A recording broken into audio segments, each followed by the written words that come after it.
Item number 5.3, and that's resolution number 2016-7638, setting time and place for public hearings to consider adoption of the 5-year FY17 through FY21 sewer service charge and sewer capacity fee. And City Manager Andy Hall will give a report on item number 5.3.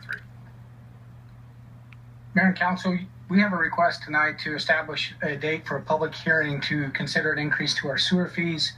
I will start by reminding you that tonight what you're really being asked to do is to set that public hearing date, but we also wanted to give you a little bit of background information given the discussion you had at one of your past council meetings regarding our sewer fees. Holy cow, that's moving a project forward, Mayor. First, the City Council has already established policies for your sewer system. And some of those policies that now go into generating your sewer user fee include a $2 million emergency reserve fund. And that's in case anything happens in the sewer system. We have money set aside so that we can go correct those, and we have money that we wouldn't have to go and raise rates at that time. We also need to generate enough revenue to cover the operations in the sewer department. And then we also need to generate enough revenue to do the capital improvements that are needed. Pipe replacement, updating the lift stations, all the things that go into making sure that we properly maintain the sewer system. By using your policies, we have come up with what we are recommending for what the rate needs to be for your monthly sewer fee. And the chart that you see there is if you don't make adjustments in 2017, you can see what the rates will be. The base fee would be $12.58. The average user fee would be $42.18. What the study indicates, and remember that we're studying not only, right now we need to make sure that we rebuild your emergency fund. It's below $2 million, so we want to rebuild that. And then we also need to make sure that we are putting enough money into capital improvements that we can get the capital improvements done in a meaningful time. And then we also have to take in mind what's happening with the Point Loma treatment and what's happening with the pure water system. So our rates reflect all of those important things. And we believe that the rates that you see in front of you will allow us to satisfy the City Council policies within a period of 5 years. And so within 5 years, we would have that $2 million fund balance. We would be generating enough in our CIP to complete the projects. And we will have addressed the pure water system and what's happening in the city of San Diego. So what you see reflected there from 2017 through 2021 are the projected increases in the base sewer fee for an average single-family dwelling.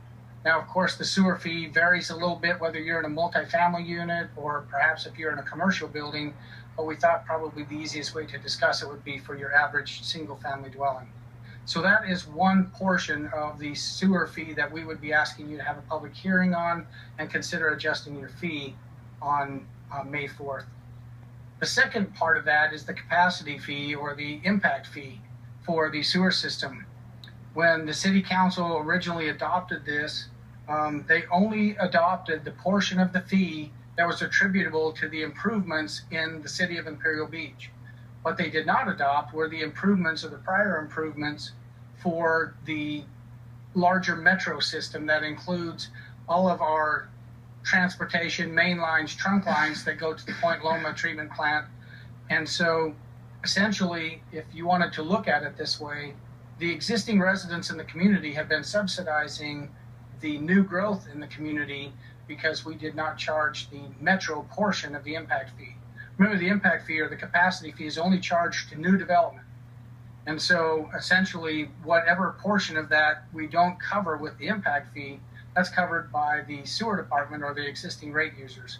So we are suggesting that we increase the capacity fee to $47.75 plus the CPI for the years 2013 through 2016.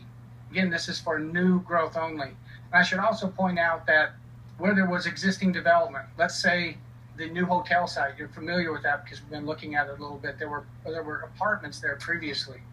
So when those apartments were torn down and a new hotel may be built there at some point in the future, that applicant would get credit for the amount of sewer that was in those apartments.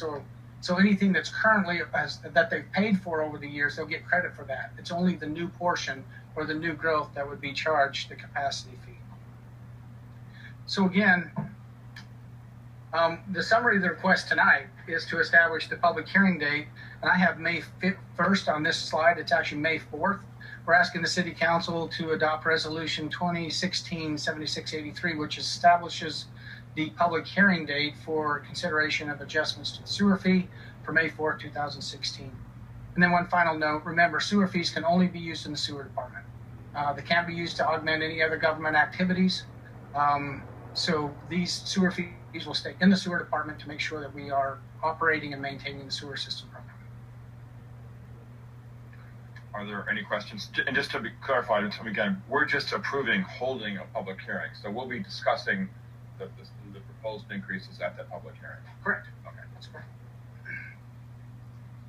I don't see any. I move to, Okay. I make a motion to approve staff recommendation. Okay. Please vote.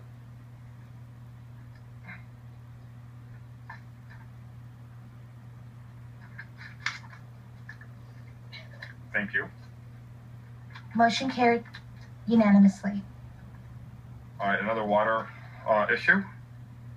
Resolution number, item 5.4, resolution number 2016-7673, adding Triangle Park water reduction and pedestrian public transportation enhancements to the CIP 2-year implementation plan, FY15-16 and FY16-17, accepting a $65,000 donation from California American